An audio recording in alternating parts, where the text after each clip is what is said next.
ఒక important video దీనికి సంబంధించి కొంత వైరల్ అవుతా ఉంది. సో ఏంటి అంటే ప్రాక్సీ చేసుకునే వాళ్ళకి ఇక పండగే ఇక ఇంటర్వ్యూస్ చాలా ఈజీగా మ్యానిపులేట్ చేయొచ్చు. అండ్ దీని గురించి కొంతమంది యూట్యూబర్స్, కొంతమంది ఇన్స్టా రీల్స్ ఇవి కూడా చూశాను. ఇంతకుముందే దీని గురించి డిస్కషన్ వచ్చింది. బట్ ఇది అనవసరంగా దీన్ని పాపులరైజ్ చేయడం అనేది కరెక్ట్ కాదేమో అని చెప్పి నేను దాని గురించి మాట్లాడలేదు. బట్ ఈరోజు అయితే ఖచ్చితంగా మనం మాట్లాడకపోతే వేరే వాళ్ళు దీని గురించి మాట్లాడుతూ చాలా అడ్వాంటేజెస్ ఉన్నాయి, ఎడిషనల్ అడ్వాంటేజెస్ ఉన్నాయి. ప్రాక్సీ ఇంటర్వ్యూలు చాలా ఈజీగా అయిపోతాయి. జస్ట్ మనం క్లోన్ చేసేసి మన బదులు ఇంకొక పర్సన్ని మనము ఇంటర్వ్యూ అంటే లిప్ సింక్లో ఎక్కడ దొరకరు ఇక. ఎందుకంటే మీ క్లోన్ ఇంకోటి రెడీ అవుతుంది. మొత్తం ఎంటైర్ థింగ్ కూడా ఆన్సర్లు కూడా యూజింగ్ చాట్ జీపీటీ ఆటోమేటిక్గా యాక్యురేట్తో ఆన్సర్లు చెప్పేస్తుంది.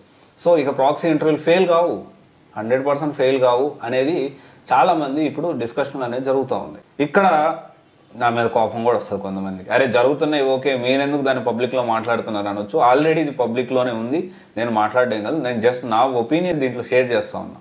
సో ప్రాక్సీ చేసుకునే వాళ్ళు పండగే ఇంటర్వ్యూలు ఇక లిప్సింగ్ ఫెయిల్ అవ్వడం అనేది ఉండదు. సో ఇక్కడ ఏంటి అంటే మీరు అందరూ అర్థం చేసుకోవాల్సిన విషయం ఏంటి అంటే మీరు సబ్జెక్ట్ నేర్చుకోకుండా సబ్జెక్ట్ నేర్చుకోరు, సబ్జెక్ట్ నేర్చుకోవడానికి ఇష్టపడరు, తర్వాత ఇంటర్వ్యూస్ కూడా క్రాక్ చేసిన యూజ్ ఏఐతో మీరు ఆన్సర్లు చెప్పేస్తున్నారు. రేపు జాబ్ ఎలా చేస్తారు? Real time projects, standup calls ఎలా మేనేజ్ చేస్తారు? ప్రాజెక్ట్లో వర్క్ చేయాల్సింది ఏం వర్క్ చేస్తున్నారు, ఏం సమాధానం చెప్తారు మీరు? దాన్ని కూడా మీరు ఏమైనా మీ బదులు ఇంకొక 3D ఏమైనా పంపించి దాని ద్వారా మీరు ఆన్సర్ చెప్పడానికి ప్రయత్నం చేస్తారా? నాకు అర్థం కాని విషయం. అరే ఒక పక్క companies focusing more on AI మీద ఫోకస్ చేద్దాం, మ్యాన్ పవర్ తగ్గిద్దాము, ఆటోమేషన్ వచ్చేస్తా ఉంది, చాలా ఫోకస్ చేస్తా ఉంటే సబ్జెక్ట్ నేర్చుకొని ఎలా మనం ముందుకు వెళ్ళాలి, ఎలా ప్రపంచంతో పోటీ పడాలనేది వదిలేసేసి ప్రాక్సీలో కూడా మళ్ళీ ఏఐ వాడేస్తాను. సింపుల్ థింగ్, ఇంటర్వ్యూ క్రాక్ చేయడం అంటే ఏంటి? మీకు ఆ సబ్జెక్ట్ మీద పూర్తిగా అవగాహన ఉంటే దానికి సంబంధించి కొన్ని క్వశ్చన్స్ అడుగుతారు, అది మీరు ఆన్సర్ చేయలేనప్పుడు ఇది ఏ విధంగా వర్కౌట్ అవుతుంది అని మనం ఆలోచించాలి. ఈ రోజుకి నాకు ఇన్స్టాగ్రామ్ లో కమెంట్ రూపంలో చాలా మెసేజ్లు వస్తున్నాయి, బ్యాక్ డోర్ మెమోస్ పై వస్తూనే ఉన్నాయి. And at the same time నేను ఈ కంపెనీలో జాయిన్ అవ్వాలి, నేను ఆ కంపెనీలో జాయిన్ అవ్వాలి అడుగుతూనే ఉన్నారు. ఇది జెన్యూనా కాదా చెప్పండి, మీరు క్రాస్ వెరిఫై చేయండి, చెక్ చేయండి, మీకు ఏమైనా ఈ లిస్ట్ వచ్చిందా? అరే ఏం జరుగుతుంది, మనం ఏం చేస్తున్నాము? జనరల్గా ఏంటి అంటే ప్రాక్సీ ఇంటర్వ్యూ చేసే వాళ్ళకి ఇక పండగే. కానీ ఒక విషయం ఏంటి అంటే జాబ్ వచ్చిన తర్వాత జాబ్ చేయకపోతే కూడా సినిమా కనిపిస్తుంది, కష్టంగానే ఉంటుంది. సబ్జెక్ట్ నేర్చుకోండి, రియల్ టైం ప్రాజెక్ట్స్ మీద ఫోకస్ చేయండి.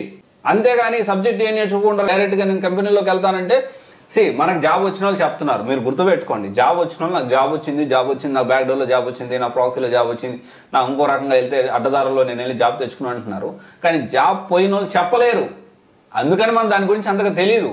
ఇంకొక స్టూడెంట్ అంటాడు, మా ఫ్రెండ్ 4 సంవత్సరాల నుంచి బ్యాక్ డోర్ జాబ్లో జాయిన్ అయ్యి చేస్తున్నాడు, మేబీ చేస్తుండొచ్చు 1 or 2 అలా అని చెప్పి అంతమంది మోసపోయారు. రీసెంట్గా ఒక కంపెనీ కూడా ఒకటి వచ్చింది, దాదాపు 700 మందిని. ఆ కంపెనీ నేమ్ అనేది పూర్తిగా అది పబ్లిక్లోకి రాలేదు కానీ నేను చెప్పలేకపోతున్నా, కానీ బెంగళూరులో ఉండే కంపెనీ అది ఎంఎంజే. ఓకే, ఆ ఎంఎంజే బదులు మీరు ఏం పెట్టుకుంటారో మీరు ఆలోచించుకోండి. ఆల్టర్నేటివ్ ఇండైరెక్ట్గా చెప్తున్నాను నేను. నాకు ఖచ్చితంగా విత్ ప్రూఫ్స్ వచ్చుంటే ఖచ్చితంగా నేను కూడా పబ్లిక్లో మాట్లాడడానికి అవకాశం ఉండేది. నాకు 100% యాక్యురేట్ ఇన్ఫర్మేషన్ లేదు కాబట్టి మనం ఇంకా కొంత డౌట్ అనేది ఉంది. ఎందుకంటే కొంతమంది స్టూడెంట్స్ మెసేజ్ చేశారని నేను ఇమీడియట్గా దాని గురించి కూడా విత్ ప్రూఫ్స్ ఉన్నాయన్నా అని కూడా అన్నారు. బట్ నేను దాని గురించి ఇండైరెక్ట్గా చెప్తున్నాను, జరుగుతుంది. ఓకే, ఇట్లా చేశారన్నా అని చెప్పి మీరు దీని గురించి అందరికి చెప్పండి అని కూడా నాకు మెసేజ్ చేశారు. చెప్పి కూడా 3-4 days అవుతుంది నాకు. అంటే నా కమెంట్స్ మన వాళ్ళు స్క్రీన్ షాట్ చేసి ఒక స్టూడెంట్ కమెంట్ చేశాడు, అదిగో ఇతని డీటెయిల్స్ అని, అతని డీటెయిల్స్ కూడా ఉన్నాయి నా దగ్గర. స్కిల్స్ మీద మనము ఫోకస్ చేయాలి, స్కిల్స్ మీద కాకుండా అడ్డదారుల్లో ఫోకస్ చేస్తే ఫ్యూచర్ ఉండదు. కష్టపడడం అలవాటు చేసుకోండి. 100 ఇంటర్వ్యూస్ అటెండ్ అయ్యారా, రాలేదా జాబ్, 101 ఇంటర్వ్యూ కోసం ప్రిపేర్ అవ్వండి. That's the spirit. అసలు జాబ్లే రావట్లేదా, ఓన్ టాలెంట్ ఏదైనా కంపెనీ పెట్టి చూడండి. ఎక్కడ కూడా ఆగొద్దు, లైఫ్లో కెరియర్లో ఎప్పుడు ఆగొద్దు, కష్టపడతానే ఉండాలి, ప్రోగ్రెస్ అవుతానే ఉండాలి. ఓకే, ఇది ఒక్కసారి ఆలోచించండి. మీకు అందరికీ చెప్తా ఉన్నాను, ఇలాంటి షార్ట్ కట్లు వద్దు. ఒకవేళ షార్ట్ కట్ ఉంది అంటే ఖచ్చితంగా అది కరెక్ట్ కాదు. ఓకే, ఒకసారి ఆలోచించండి. Thank you. This is Raj signing off.